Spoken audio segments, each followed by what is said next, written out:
Convidamos a senhora Suane Teixeira Coelho, da USP, para a sua apresentação no painel Bioeconomia e Bioenergia na América Latina. Olá a todos, meu nome é Suane Coelho, eu sou professora do Grupo de Pesquisa em Bioenergia do Instituto de Energia e Ambiente da Universidade de São Paulo, e esta minha palestra teve a colaboração importante do meu aluno de doutorado, Danilo Perecim, que me ajudou bastante na elaboração desses slides.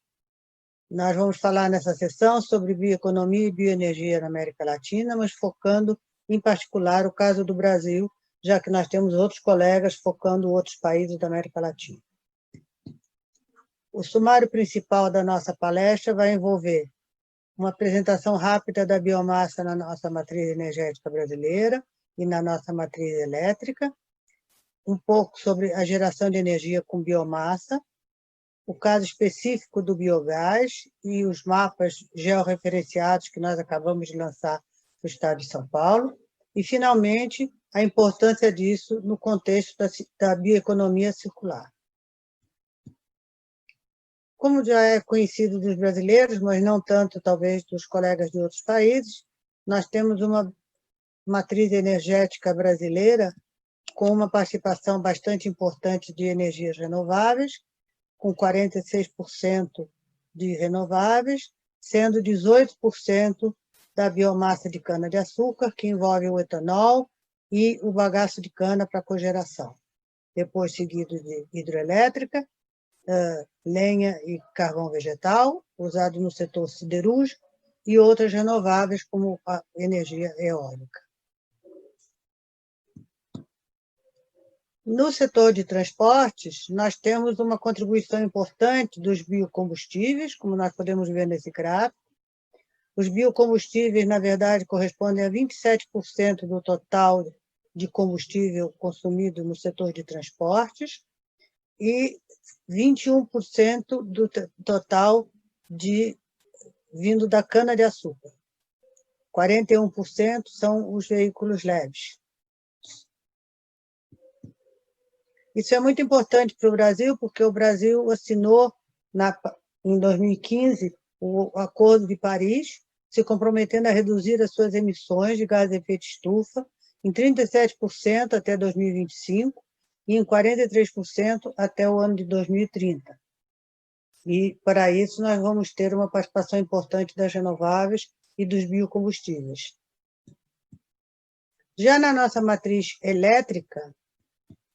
nós temos uma participação ainda bastante grande e importante da energia hidráulica, com quase 65%, apesar disso no passado já ter sido muito mais, mas de qualquer maneira a gente ainda tem essa grande participação, e 8,4% sendo de biomassa, né, que é basicamente etanol de cana,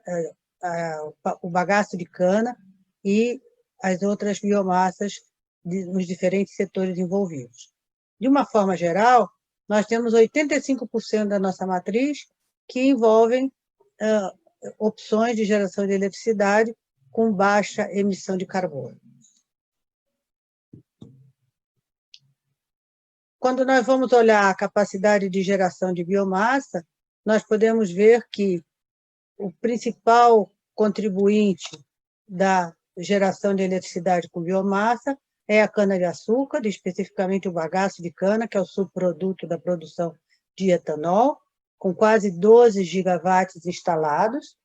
seguido de licor negro, que é usado no setor de papel celulose, e de outras biomassas aqui ao lado desagregadas, que envolvem madeira, biogás, casca de arroz, capim-elefante, carvão vegetal, e inclusive biocombustíveis líquidos. Mas, como vocês percebem, a maior participação é de cana-de-açúcar mesmo, com quase 12 gigawatts, equivalente a uma Itaipu. É importante essa geração com a cana, porque ela tem uma complementação importante com as outras formas de energias renováveis. Como vocês podem ver aí nesse gráfico, no período entre março e novembro, quando nós temos a estação de colheita de cana, nós temos uma grande geração de energia elétrica a partir do bagaço de cana, que corresponde justamente ao período em que as nossas hidrelétricas estão com seus reservatórios mais baixos, porque isso corresponde à estação seca, né? Então, tanto a cana como a eólica complementam esse período seco da hidrelétrica. Importante apenas lembrar que a eólica ela é intermitente, mas que a cana-de-açúcar, durante todo esse período de março a novembro, ela, apesar de ser sazonal, ela não é intermitente e ela funciona na base. E existe, então, essa complementariedade importante da cana com o vento e com as hidrelétricas. Por outro lado, nós temos uma nova forma de energia aumentando cada vez mais, que é o setor de biogás. O setor de biogás, que ainda, apesar de ter uma participação relativamente pequena na nossa matriz, com apenas 225 plantas de biogás e 43 megawatts instalados, nós temos uma participação crescente, como a gente pode ver nos últimos anos, principalmente puxado por Minas Gerais, Santa Catarina, Paraná, Mato Grosso, Goiás e São Paulo. De qualquer maneira, ainda é pequena essa participação, porque o total de biomassa instalado é 15 gigawatts, o total de potência instalada do Brasil são 170 gigawatts, então, mais ou menos, quase 10% é biomassa, e disso uma parte é biogás. O biogás é importante do ponto de vista de sustentabilidade, porque o biogás ele pode ser usado para geração de energia, através dos processos de cogeração, eletricidade e calor, mas ele pode também ser, passando por um processo de upgrade ou de purificação, produzir o chamado biometano, que é o equivalente ao gás natural, só que renovável, que pode ser transportado por caminhões, por tubulações, e pode ser usado como combustível e levado para qualquer lugar do país. Alguns exemplos interessantes que nós temos dessa parte de biogás incluem a planta de biometano do aterro de Caucaia, em Fortaleza, no Ceará, que é a maior planta de biometano no Brasil, com 85 mil metros cúbicos por dia de biometano sendo produzido e vendidos para a Companhia de Gás do Ceará, com um preço prêmio em torno de 30% acima do preço que eles pagam pelo gás natural da Petrobras. Nós temos também um outro caso interessante, que é o caso no setor sucrocoleiro, da usina Bonfim, aqui em São Paulo, em Guariba, onde o biogás é produzido a partir da vinhaça e da torta de filtro, e produzindo, então, 20 megawatts de eletricidade com capacidade instalada. É a primeira planta desse tamanho, com esse porte, que nós temos no Brasil, que já foi inaugurada e está em operação. É uma parceria da Raízen com a Geoenergética, que desenvolveu essa tecnologia. Temos também, ainda no setor sucrocoleiro, o caso da usina Cocal, que, numa parceria com a Companhia de Gás Natural Gás Brasiliano, também está produzindo biogás de vinhaça.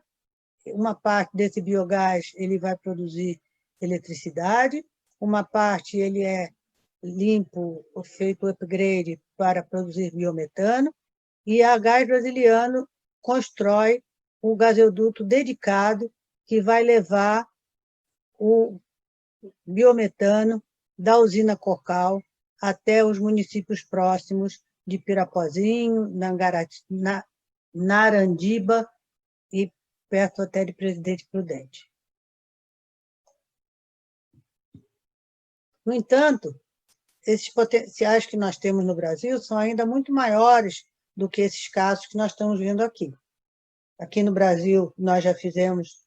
o nosso grupo de pesquisa, em 2009 e 2012, o Atlas de Bioenergia do Brasil, onde a gente desenvolveu uma metodologia de cálculo de potencial. Essa metodologia foi usada para vários outros estudos, vocês podem ver aí, estados como Alagoas, Rio Grande do Sul, Espírito Santo, Pernambuco, e mais recentemente na região sul do Brasil como um todo, foram feitos esses potenciais. E, para o Brasil, como um todo, nós temos grandes potenciais de aproveitamento do biogás, a maior parte deles vindo do setor sucroalcooleiro, com mais de 50 milhões de metros cúbicos de biogás sendo possíveis de serem produzidos, seguidos de biogás a partir de resíduos animais, agricultura e resíduos urbanos. Por outro lado, nós fizemos agora, recentemente, e já foi compartilhado em vários eventos anteriores, um mapa interativo, georreferenciado, do biogás, biometano e eletricidade, com os potenciais para o Estado de São Paulo, para cada um dos municípios do Estado, para cada uma das fontes existentes, com toda a infraestrutura correspondente, unidades de conservação, linhas de transmissão, subestações, gasodutos de transporte.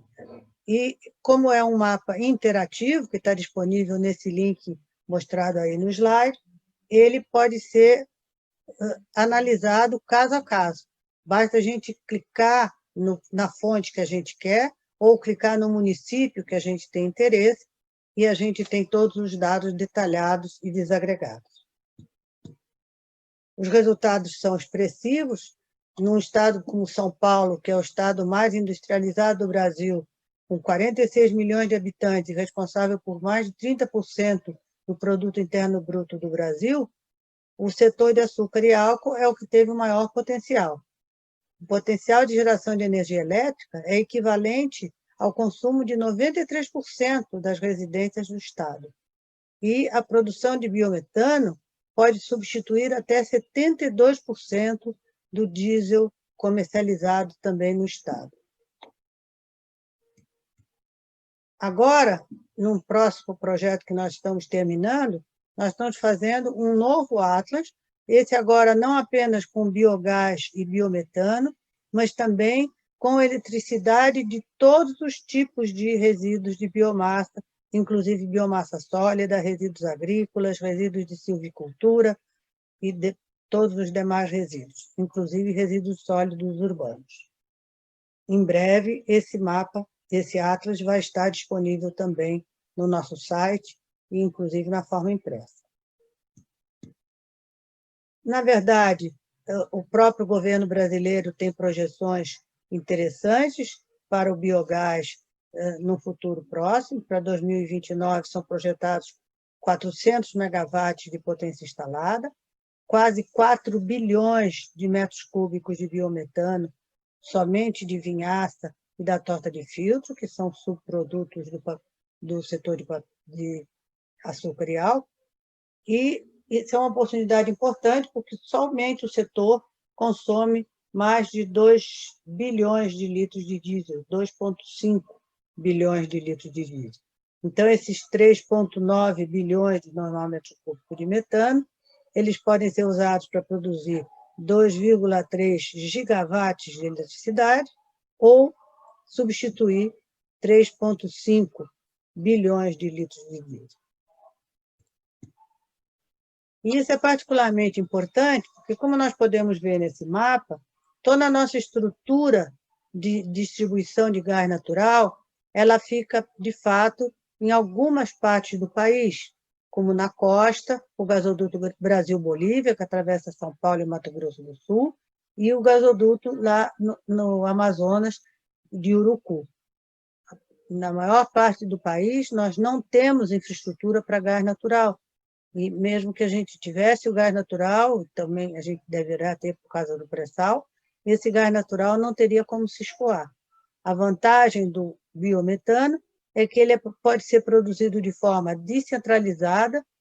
em diferentes regiões, de acordo com a fonte de biometano, de biogás que a gente tiver na região, e a partir daí ser distribuído e ser usado como um substituto do gás natural, com a vantagem de ser renovável também.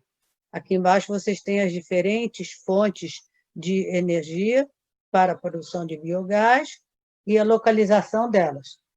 Então, a maior parte dessas concentrações estão nas regiões sul, sudeste, de animais sudeste, centro-oeste e também de resíduos no sudeste. E isso é particularmente importante no caso da bioeconomia circular, porque justamente nós estamos aproveitando os resíduos de diferentes fontes para não apenas produzir energia, mas também produzir um fertilizante orgânico que eu posso usar na agricultura, de modo que esse resíduo fica sendo utilizado de uma forma bastante sustentável dentro desse conceito de bioeconomia circular. Isso é particularmente importante no caso justamente do saneamento básico, porque o Brasil é um país que ainda tem muitas lacunas e muitas deficiências no saneamento básico, e o fato da gente poder aproveitar esses resíduos e ter um valor econômico para o aproveitamento desses resíduos através da bioeconomia, faz com que também nós tenhamos uma ajuda importante para o saneamento básico. A bioeconomia do Brasil ainda está relativamente no seu começo, com alguns estudos, como esses gráficos, esses slides estão mostrando aí, mas nós temos já vários casos, como mostra essa tabela, né, de casos importantes que são já em funcionamento.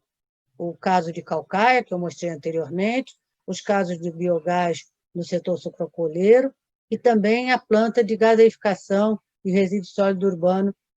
em Minas Gerais, no município de Boa Esperança. E, por último, a gente considera importante que nós vamos ter os incentivos do RenovaBio, que é justamente o programa que calcula as emissões de carbono dos diferentes setores e permite que os combustíveis fósseis comprem os seus créditos de carbono para substituir as suas emissões. Eu queria agradecer não apenas o meu aluno, Danilo Perecim, que foi um grande colaborador, mas também a Biogás, a Associação Brasileira de Biogás e Biometano, que gentilmente nos cedeu vários slides e informações. Além de agradecer também o Centro de Pesquisa de Inovação de Gás, o RCGI, financiado pela FAPESP e pela Shell, que foram os responsáveis pelo financiamento do projeto dos mapas interativos. Muito obrigada. Agradecemos à senhora Suane Teixeira Coelho da USP por sua apresentação.